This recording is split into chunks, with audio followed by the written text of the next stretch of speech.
जय जिनेंद्र सभी को।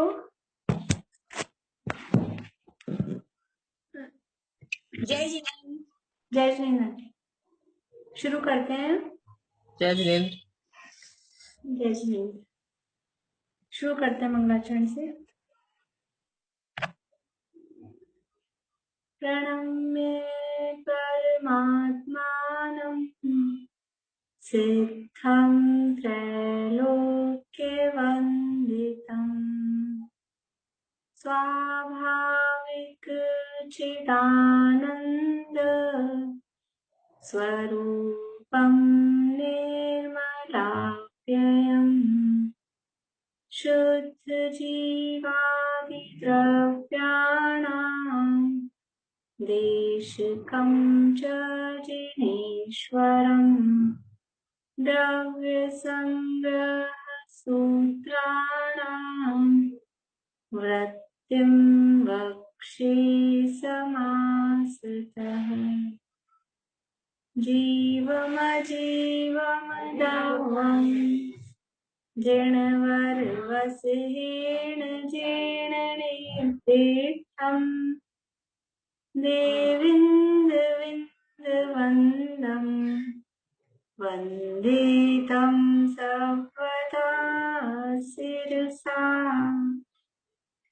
कहे जीव अजीव जिनवर वृषभनि लोक में वे वंद्य सुर प्रतिवृंद से वंदन करो कर जोर समणामणानिया पंचेन्द्रियणिमणा परे सवे बादर सुमेंदी सवे पज्जत्रिदराय।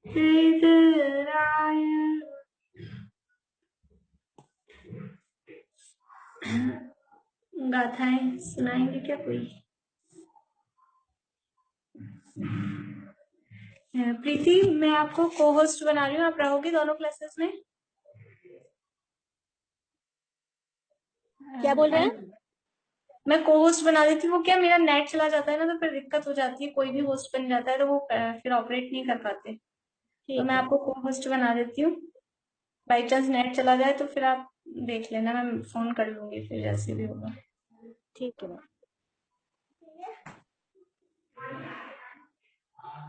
ठीक है।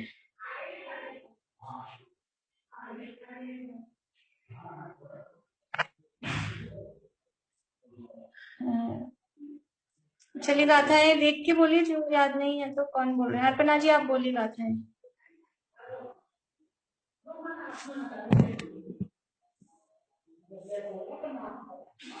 मैम 34 वाली बोलो। 28 से 34। मैम देख कर बोलो। हाँ, देख के बोलिए।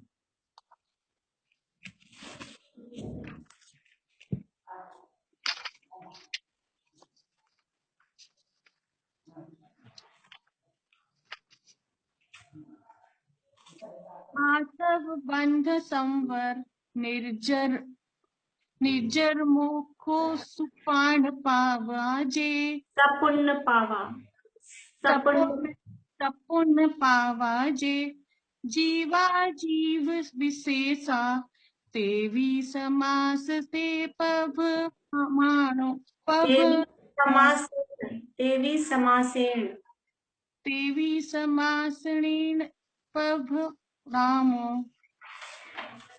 मैम अभी ले नहीं आ रहा किसी का भी। चलिए मीनू दी, आप बोलिए। आप ध्यान से सुनिए, फिर आप नेक्स्ट क्लास में आप बोलिएगा अर्पणा जी। हाँ मैम, हाँ। मीनू दी बोलिए। म्यूट कर लीजिए अर्पणा जी। कर लिया? आ रही है आवाज?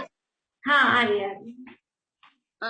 आसव बंधन संवर निज्जर मोखो सपुन पावाजे जीवा जीव विशेषा देवी समासेन पवनामो आसव दीजेन कम्मम परिणामेण प्रणो सविन्नेयो भावा सबो विणुत पावा सवो जिणोत्तो कम्मा सवर्णम परो होदी मिच्छता विरधि पमाद जोग क्रोधाद ओत विन्नेया पण पण पण दस किय चद्दू कम सो भेदा दुपो।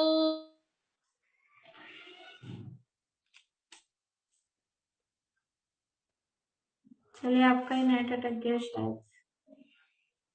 दसवो सनेओ अन्नेओ भेओ जिणखदो पच्छदि कम्मं जेन दु छेदन भावेन भाव बंध सो कम्माद पदेशाणम अन्नोन पवेशणम इदरो पैडिठिति अणुभागपदेश भेदादु चतुविदो बंधो जोगा पैडि पदेशा हिदि अणुभागा कसाय दो होन्ति चेतन परिणामो जो कम्मास सासव विरोहणे हेतु स्वभाव संवरो खलु दव्वा सवरोहणे अन्नो।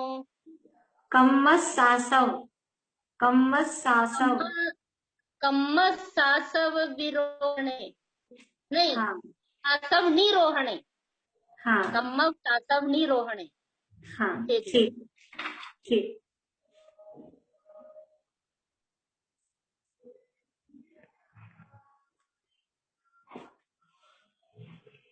चौतीसवीं गाथा की चर्चा अपनी चल रही है और यहाँ संवर का स्वरूप इस चौतीसवीं गाथा में बताया जा रहा है। भाव संवर और द्रव्य संवर। भाव संवर किसे क्या है? वो आत्मा का परिणाम, चैतन्य का परिणाम, जो कर्मों के आश्रव को रोकने में कारण है, वो भाव संवर है। और वो जो कर्मों का आना रुका, उसका नाम द्रव्य संवर है। यहाँ वह संवर किस प्रकार से होता है, कितने कितना कर्मों का आना रुकता है, किस किस गुण स्थान में कितने कर्मों का आना रुक जाता है, वो बंध विक्षिप्ति के आधार पर यहाँ बताया गया था।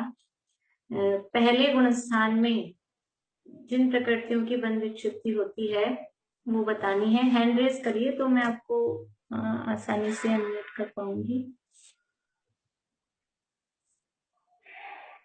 पहले गुण स्थान की बंध विक्षिप्ति। हाँ, शिमला भाभी बोलिए। मिथ्या प्रकृति, मुंडक संपन्न और नपुंसक वेद, असंप्राप्त सरपाटी का सहनन, एक इंद्रिय जीव, आतप और आतप, स्थावर और सूक्ष्म, अपर्याप्ति, साधारण और वो दो इंद्रिय, तीन इंद्रिय, चार इंद्रिय और नरक्त्रिक, नरकायु, नरकगत्यु और नरकगत्यानुपूर्वी। बढ़िया, बहुत बढ़िया। ये 16 प्रकृतियों की बंध विक्षिप्ति पहले गुण स्थान में कही गई है। दूसरे गुण स्थान की बंध विक्षिप्ति सुधा जी बोलिए।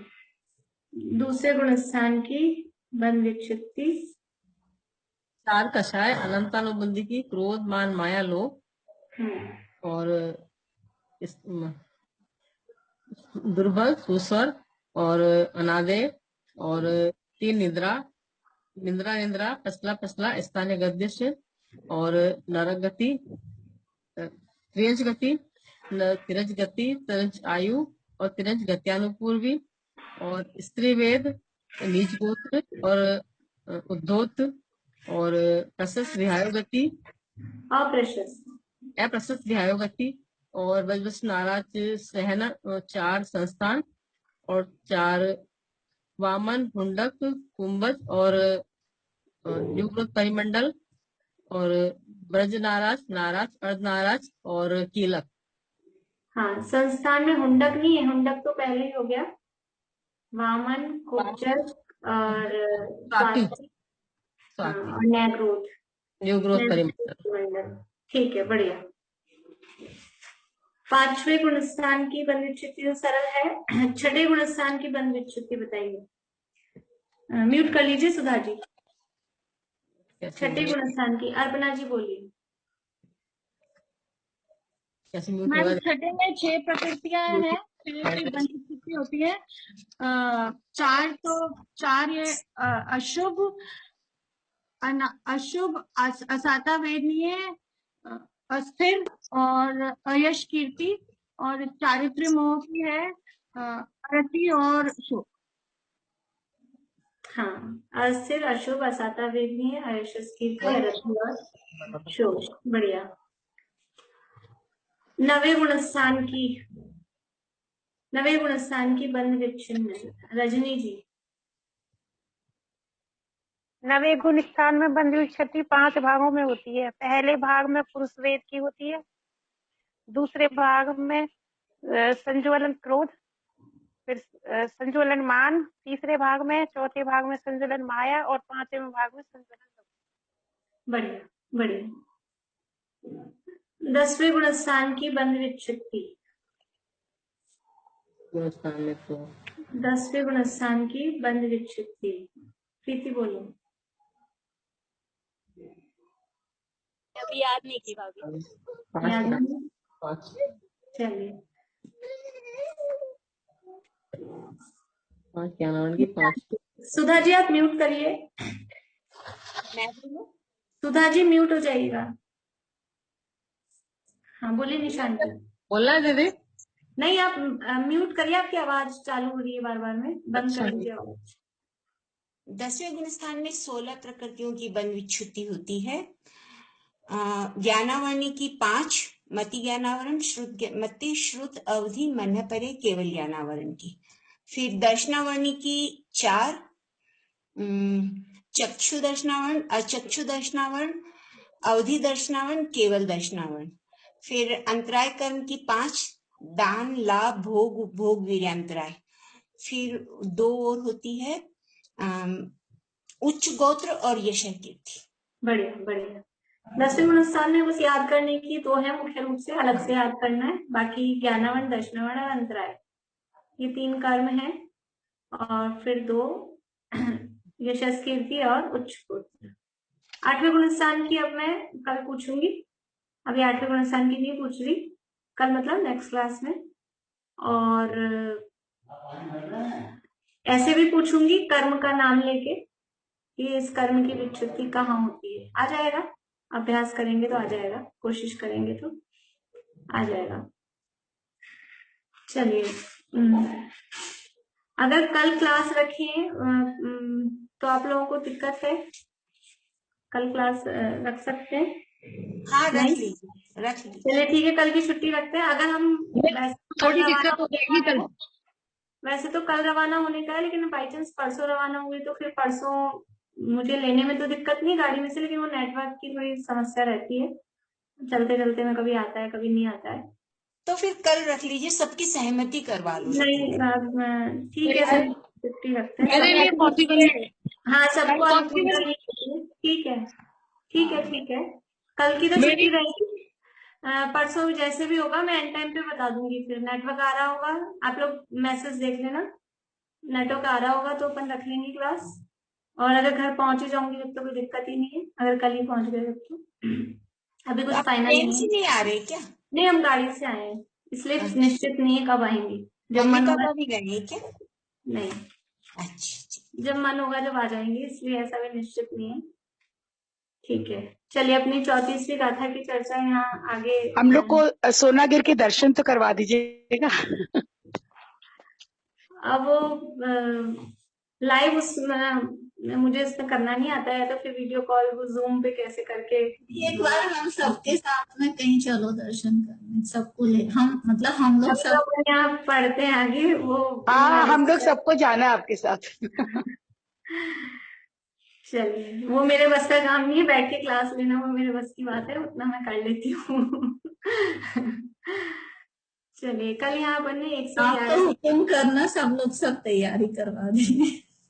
111 पेज पे कल यहाँ हमने शंका देखी थी। अशुद्ध निश्चय में मिथ्या दृष्टि आदि गुणस्थानों में तीन उपयोगों का व्याख्यान किया। अशुद्ध निश्चय में तीनों प्रकार के उपयोग बताए, शुभ उपयोग भी, अशुभ उपयोग भी और शुद्ध उपयोग भी। तो यहाँ प्रश्न ये है कि अशुद्ध निश्चय में शुद्ध उपयोग, नए आप लगा रहे हैं, दृष्टि लगा रहे हैं अशुद्ध, और उपयोग कह रहे हैं शुद्ध, वो किस प्रकार घटित होता है, ये यहाँ प्रश्न किया था। उत्तर में कहा कि ये जो कहा गया है उपयोग को शुद्ध, तो वो किस लिए कहा है कि उस शुद्ध उपयोग में, उस उपयोग में क्या है, शुद्ध बुद्ध एक स्वभावी अपना आत्मा, ध्येय क्या है, ध्येय है अपना आत्मा। शुद्ध बुद्ध एक स्वभावी निजात्मा, वो ध्येय है। इसलिए जिस उपयोग का ध्येय शुद्ध है, जिस उपयोग का अवलंबन शुद्ध है, और वो साधना किसकी कर रहा है, वो उपयोग साधक किसका है, वो भी शुद्धात्म स्वरूप का ही साधक है। इसलिए शुद्ध ध्येय वाला होने से, शुद्ध अवलंबन वाला होने से और शुद्धात्म स्वरूप का ही साधक होने से वहां शुद्धोपयोग सिद्ध होता है। यद्यपि वो बैठ तो रहा है अशुद्ध निश्चय की कैटेगरी में, डाल तो रहे हैं उसको अशुद्ध निश्चय में, लेकिन उस स्थिति में भी उसका ध्येय, उसका अवलंबन, वो किसकी साधना कर रहा है, वो सब शुद्ध है। इसलिए वहां शुद्धोपयोग घटित होता है। और उस शुद्धोपयोग को यहाँ संवर शब्द से कहा गया है। संवर कहो, शुद्धोपयोग कहो, सम्यक दर्शन कहो, सुख कहो। सुख की उत्पत्ति, सुख की उत्पत्ति मतलब क्या, कि सुख की उत्पत्ति इज इक्वल्स टू संवर, सुख की उत्पत्ति इज इक्वल टू सम्यक दर्शन, सम्यक दर्शन इज इक्वल्स टू संवर। ये सब आपस में समझ लीजिए लगभग एक अर्थवाची शब्द हैं। छड़ाला में आती है, जिन पुण्य पाप नहीं कीना, आत्म अनुभव चित दीना, तिन ही विधि आवत रोके, संवर लही सुख अवलोके। जिन्होंने पुण्य पाप नहीं किया, आत्मा के अनुभव में अपना उपयोग दिया, उन्होंने ही आते हुए कर्मों को रोका। तिन ही विधि, विधि यानी कर्म, आवत रोके, आते हुए कर्मों को रोका, और संवर लही, उनको ही संवर प्राप्त हुआ, और सुख अवलोके, सुख को कौन देखता है, सुख के दर्शन भी कौन करता है। हमें तो सुख के दर्शन भी नहीं है। जब तक कर्मों का आना नहीं रुक रहा, जब तक संवर नहीं हो रहा, तब तक सुख के दर्शन भी नहीं है। दूर से भी नहीं दिखाई दे रहा है सुख, दूर दूर तक दिखाई नहीं दे रहा है। हम जहां जिन चीजों में सुख की कल्पना कर रहे हैं, कोई भी काम हो, खाना पीना, उठना बैठना, चाहे विषय भोग के काम हो, चाहे मंदिर पूजा पाठ स्वाध्याय, जो भी काम हो, लेकिन जब तक कर्मों का आना नहीं रुका है, तब तक वास्तव में सुख के दर्शन भी नहीं हुए। सुख की उत्पत्ति कहाँ होती है, सुख की उत्पत्ति वो शुद्धोपयोग रूप दशा, उसका नाम संवर। अपन जो दूसरी परिभाषा देखते हैं ना, संवर निर्जरा मोक्ष की, शुद्धि की उत्पत्ति वो संवर। तो शुद्धि मतलब क्या, वही सुख। शुद्धि की उत्पत्ति वो संवर, शुद्धि की वृद्धि वो निर्जरा। इसको सुख की तरफ से लगाएं, सुख की उत्पत्ति वो संवर, सुख की वृद्धि वो निर्जरा, और सुख की पूर्णता उसका नाम मोक्ष। ये संवर निर्जरा मोक्ष है। और अशुद्धि, अशुद्धि होना वो आश्रव बंध है, आश्रव बंध अशुद्धि है, और संवर निर्जरा मोक्ष वो शुद्धि है। तो कहा कि वो संवर शब्द से वाच्य शुद्धोपयोग, संसार के कारणभूत मिथ्यात्व रागादि अशुद्ध पर्याय की भांति अशुद्ध नहीं होता। वो जो संवर कहा है, वो संवर यद्यपि हमने अशुद्ध निश्चय का विषय उसको बनाया है, लेकिन जैसा अशुद्ध मिथ्यात्व रागादि है, वैसा वो अशुद्ध नहीं है, संसार का कारण नहीं है। वो संवर कारण किसका है, यद्यपि उसको डाला है अशुद्ध निश्चय में, लेकिन वो कारण किसका है, कारण है वो शुद्धि का, अशुद्धि का कारण नहीं है। इसलिए वो अशुद्ध पर्याय की भांति अशुद्ध नहीं होता, तथा उसके फल रूप केवल ज्ञान रूप शुद्ध पर्याय की भांति शुद्ध भी नहीं होता। जैसे कि केवल ज्ञान की पर्याय शुद्ध होती है, उसी प्रकार से वैसा ये शुद्ध भी नहीं होता, और जैसा मिथ्यात्व अशुद्ध है वैसा ये अशुद्ध भी नहीं होता। फिर क्या होता है? परंतु वह अशुद्ध और शुद्ध दोनों पर्यायों से विलक्षण शुद्ध आत्मा के अनुभव रूप निश्चय रत्नत्रयात्मक मोक्ष का कारणभूत एक देश प्रकट, एक देश आवरण रहित ऐसी तीसरी अवस्था रूप कहलाता है। जैसे किसी घर में 3 बच्चे हों, तो एक सबसे बड़ा, एक सबसे छोटा, और वो बीच वाला। कभी उसको बड़ों के साथ में रख देते हैं, बिठा देते हैं, कभी उसको छोटों के साथ में बिठा देते हैं। वो एक अलग ही है, उसका नाम ही मंझला, बीच का, वो अलग ही है। ऐसे ही ये जो संवर की स्थिति है, ये ना तो पूर्ण रूप से अशुद्ध है, ना पूर्ण रूप से शुद्ध है। तो ये शुद्ध और अशुद्ध दोनों से कुछ अलग, विलक्षण शुद्ध आत्मा के अनुभव रूप, शुद्ध आत्मा का अनुभव यहाँ पर है, जो ये संवर की स्थिति है। चौथे गुणस्थान से 12वें गुणस्थान की जो स्थिति है, वहां शुद्धात्मा का अनुभव है। तो शुद्धात्मा के अनुभव रूप निश्चय रत्नत्रयात्मक, निश्चय रत्नत्रय प्रकट हुआ है, निश्चय रत्नत्रय रूप है, संवर है वो रत्नत्रय रूप है। आवाज नहीं आ रही? आवाज तो आ रही है, आ रही है, आ रही है। आवाज तो आ रही है, आवाज नहीं आ रही? वीडियो बंद आ रही है आवाज तो। हाँ हाँ ठीक है, वीडियो बंद किया थोड़ी देर, नहीं वो नेट की फिर दिक्कत होती है बार बार में। तो वो कैसा है संवर, कि वो संवर रत्नत्रयात्मक है। संवर ही रत्नत्रय रूप है। रत्नत्रय यानी सम्यक दर्शन, सम्यक ज्ञान, सम्यक चारित्र, ये और संवर, सम्यक दर्शन, ज्ञान, चारित्राणी, मोक्ष मार्ग, ये कहा ना। ये संवर है, वो मोक्ष का मार्ग है। देखो मोक्ष तो है ही अलग, मोक्ष तत्व। फिर ये मोक्ष मार्ग कौन सा तत्व है? मोक्ष मार्ग कौन सा तत्व है? मोक्ष मार्ग है संवर निर्जरा तत्व। तो मुख्य रूप से संवर की बात अभी चल रही है, तो हम कह सकते हैं संवर है वो मोक्ष मार्ग है। आश्रव बंध है वो तो संसार मार्ग है, वो संसार तत्व है। और संवर है वो मोक्ष मार्ग है, और मोक्ष है वो तो मोक्ष तत्व है ही है। इसलिए ये रत्नत्रयात्मक है। शुद्धात्मा के अनुभव रूप निश्चय रत्नत्रयात्मक और मोक्ष का कारणभूत। देखो मोक्ष नहीं है, संवर है वो मोक्ष नहीं है, लेकिन संवर है वो मोक्ष का कारण है। संवर है वो मोक्ष का कारण है। इसलिए मोक्ष का कारणभूत एक देश प्रगट, एक देश आवरण रहित। एक देश प्रगट, एक देश प्रगट अर्थात ये मोक्ष का जो मार्ग है, यहाँ एक देश प्रगट हुआ है। पूर्ण रूप से मोक्ष प्रकट नहीं हुआ है। अब ये मोक्ष का मार्ग क्रम क्रम से जितनी कषाय चौकड़ी का अभाव हुआ है, जितनी जितनी विचारता की वृद्धि हुई है, उतना उतना प्रकट हुआ है। इसलिए कहा है एक देश प्रकट, एक देश आवरण रहित। एक देश आवरण रहित अर्थात कर्मों का आवरण पूर्ण रूप से नष्ट नहीं हुआ है, लेकिन पार्टली, आंशिक रूप में कर्मों का आवरण दूर हुआ है। कुछ कर्म चौथे गुणस्थान में कितनी प्रकृतियों की का बंध होना रुक गया है? क्या प्रश्न है मेरा? चौथे गुणस्थान में कितनी प्रकृतियों का बंध होना रुक गया है? 10 हाँ, 41 41 नहीं 1 विच्युति है वो तो 41 की रुक 41 विच्छुत्ति नहीं पूछी, चौथे गुणस्थान की बंध विच्छुत्ति नहीं पूछी। चौथे गुणस्थान में कितनी प्रकृतियों का बंध होना रुक गया? तो 16 पहले गुणस्थान की थी, वो नहीं बन रही। 25 दूसरे गुणस्थान वाली थी, वो नहीं बन रही। तीसरे गुणस्थान में 0 है, तो 16 और 25 को प्लस कर लिया, तो 41 प्रकृतियों का बंध होना रुक गया है। तो कह रहे एक देश आवरण रहित। इतना आवरण का, कर्मों का इतना आवरण चढ़ा हुआ था, 120 प्रकृतियों का आवरण चढ़ रहा था। 120 में से 41 यानी कि 1/3 से भी एक प्रकृति ज्यादा हो गई।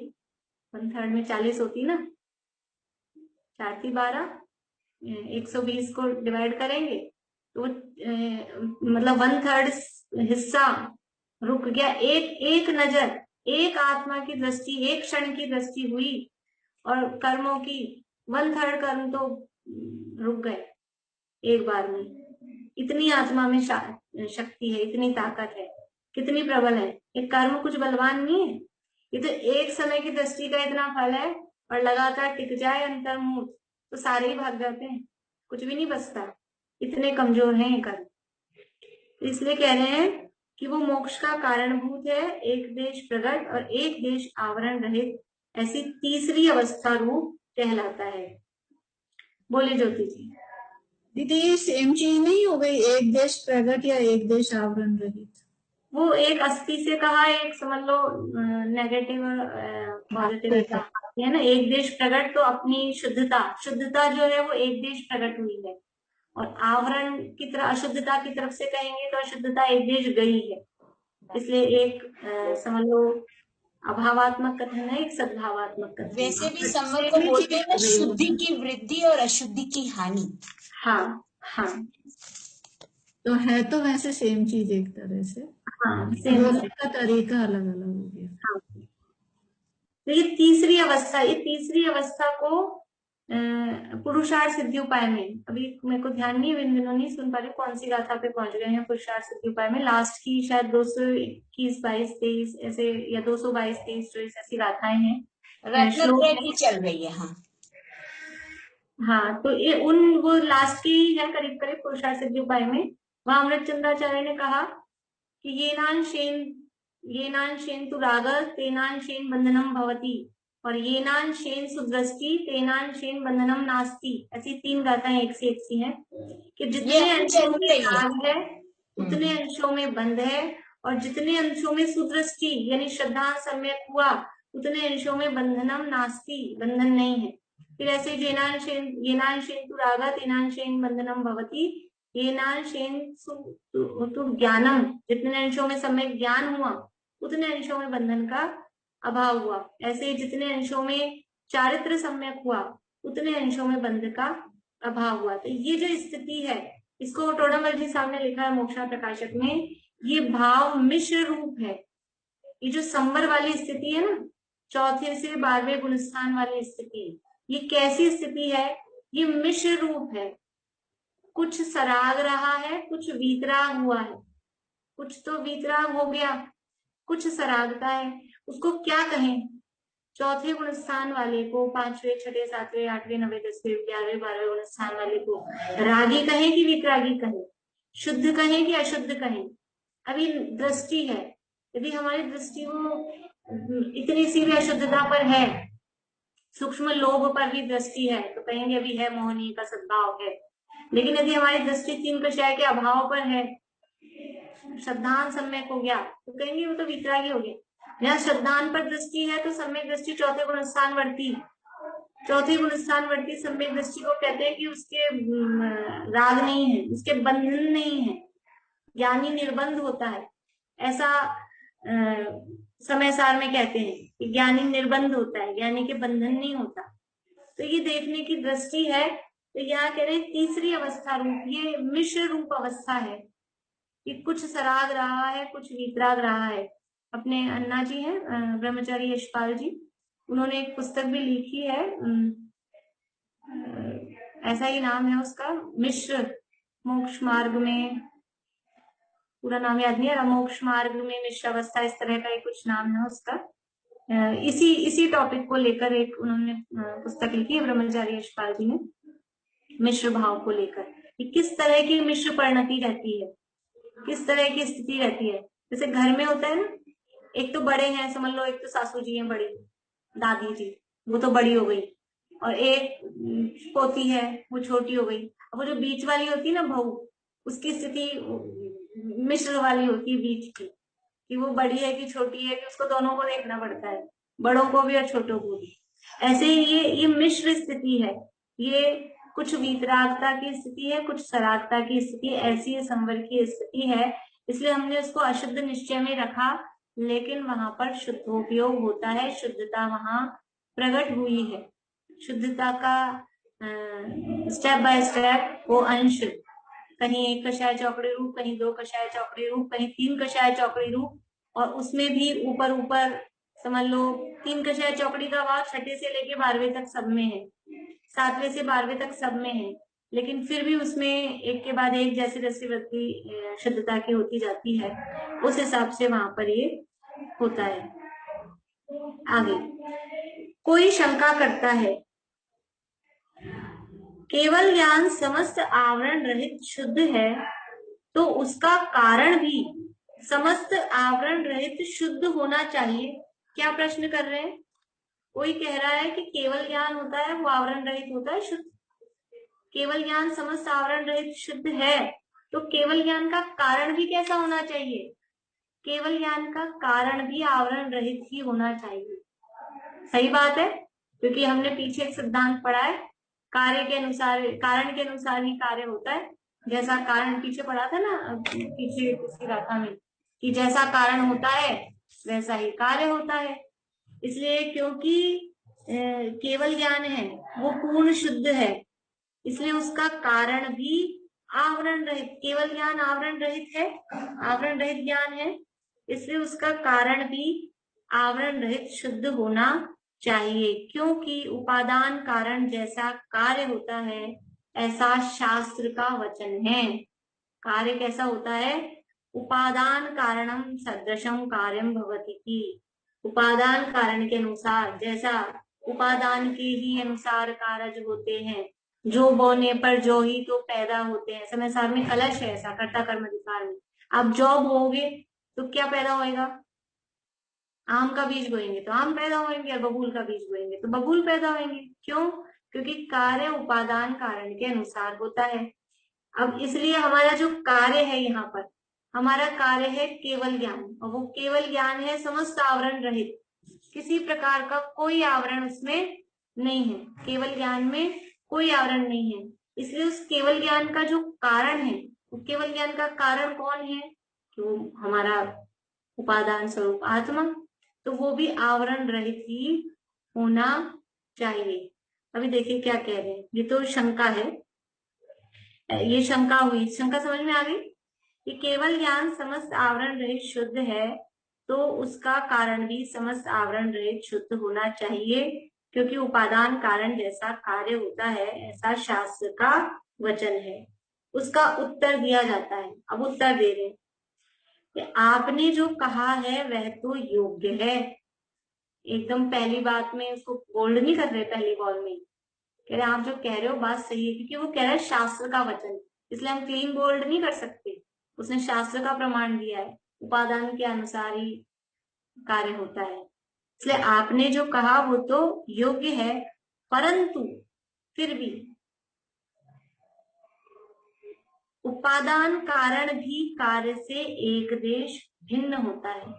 आपने कहा उपादान के अनुसार ही कार्य होता है, बात सही है, लेकिन उपादान कारण और ये कार्य, ये दोनों कुछ, इन दोनों में कुछ फर्क है कि सेम ही है?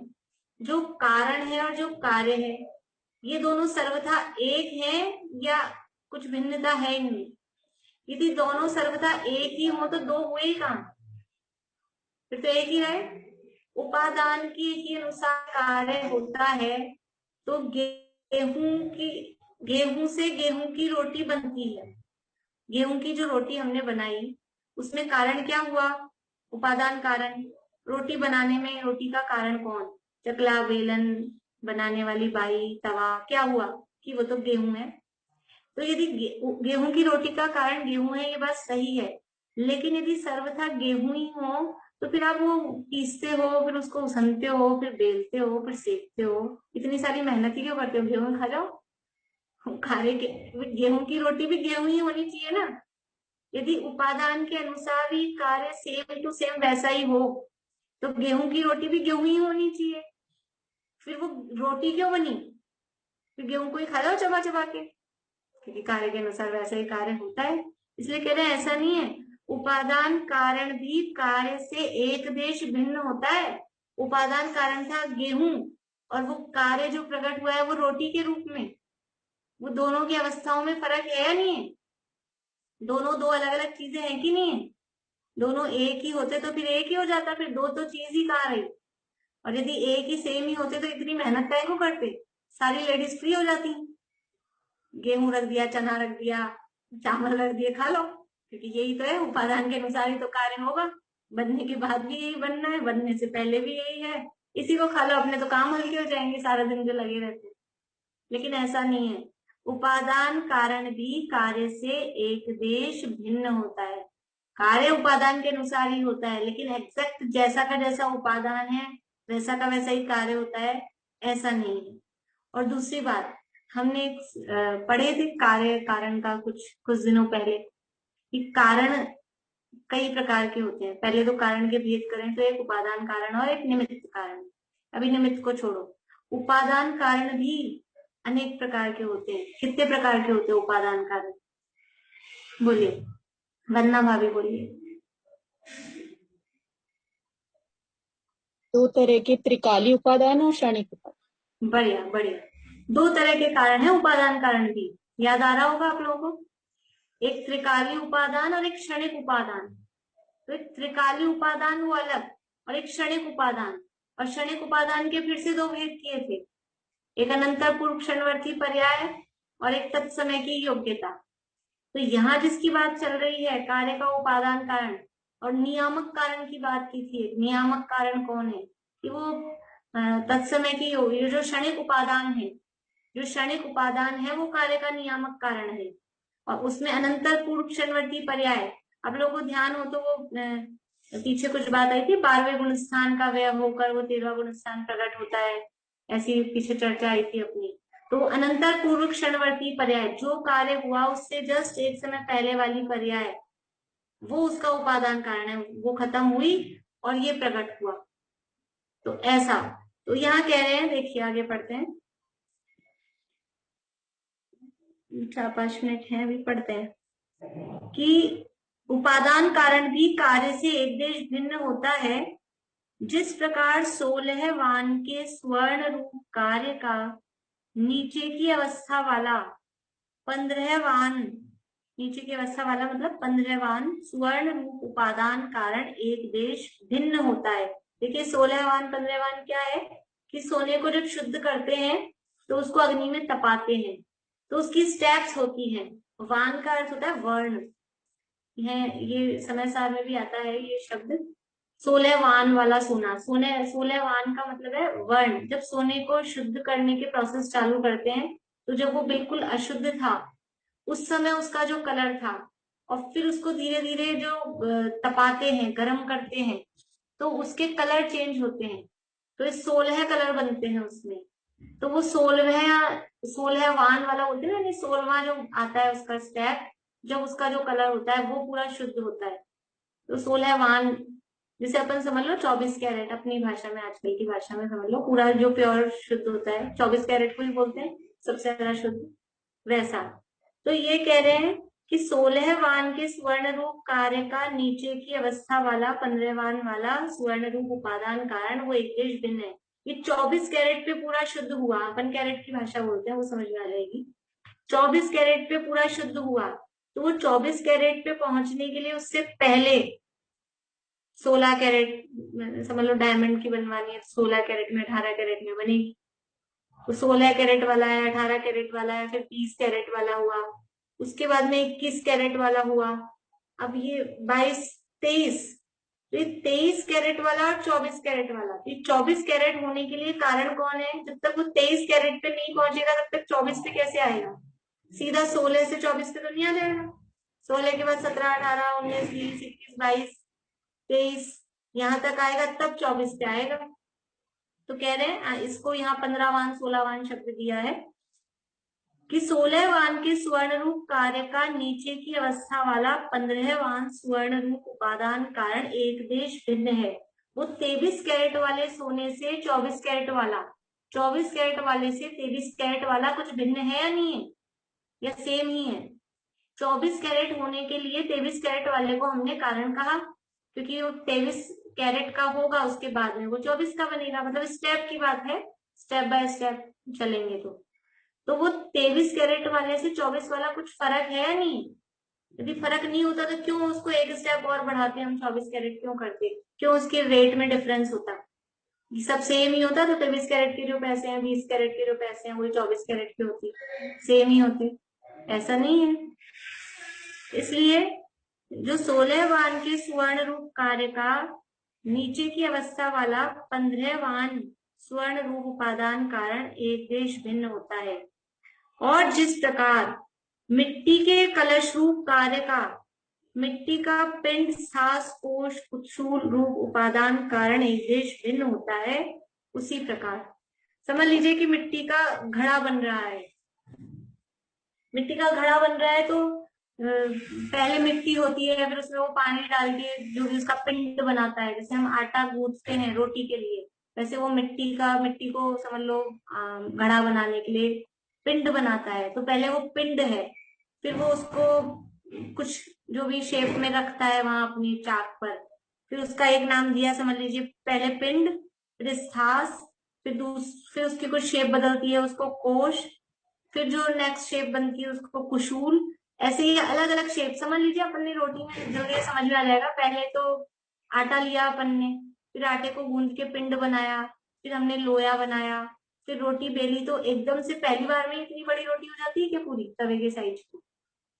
पहले छोटी होती है। जैसे जिन लोगों ने कभी पापड़ बनाए होंगे तो ध्यान होगा कि पापड़ की लोइयां कर लेते हैं, फिर पहले छोटी छोटी बेल लेते हैं, फिर छोटी बेलने के बाद में फिर उसको बड़ी बेलते हैं। तो ये एक उनकी स्टेप्स है ना, कि पहले ये अवस्था होगी, वो अवस्था होगी, इसे रोटी बनाने में, पापड़ बनाने में, ऐसे घड़ा बनाने में। तो ये पिंड सास कोश कुशूल रूप उपादान कारण एक देश भिन्न है। वो आटे का पिंड, फिर वो लोई, और फिर वो रोटी जो पूरी बनी, इन सब में कुछ ना कुछ फर्क है। एक वो जो फाइनल स्टेज है उससे ये डिफरेंट है, उससे ये भिन्न है। सर्वथा भिन्न भी नहीं है कि आटा तो लिया था गेहूं का और रोटी बन गई बाजरे की, ऐसा भी नहीं है।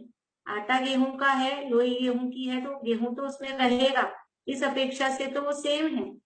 लेकिन वो जो आटा जैसा था वैसी की वैसी लोई नहीं है, और लोई की जो अवस्था थी वैसी की वैसी रोटी की अवस्था नहीं है, इसलिए कथनचित भिन्न भी है। इसलिए एक देश शब्द लिया। एक देश भिन्न है अर्थात सर्वथा भिन्न नहीं है, कथनचित अभिन्न है, कथनचित भिन्न है। एक देश भिन्न है, एक देश अभिन्न है, ऐसा। जिस प्रकार मिट्टी के कलश रूप कार्य का मिट्टी का पिंड सास कोश कुशूल रूप उपादान कारण एक देश भिन्न होता है, उसी प्रकार उस प्रकार से यहाँ पर जो केवल ज्ञान की जो प्रश्न क्या चल रहा है कि जैसा केवल ज्ञान आवरण रहित है वैसा उपादान कारण भी। अभी हमारा उपादान कारण कैसा है, आवरण रहित है कि आवरण सहित है?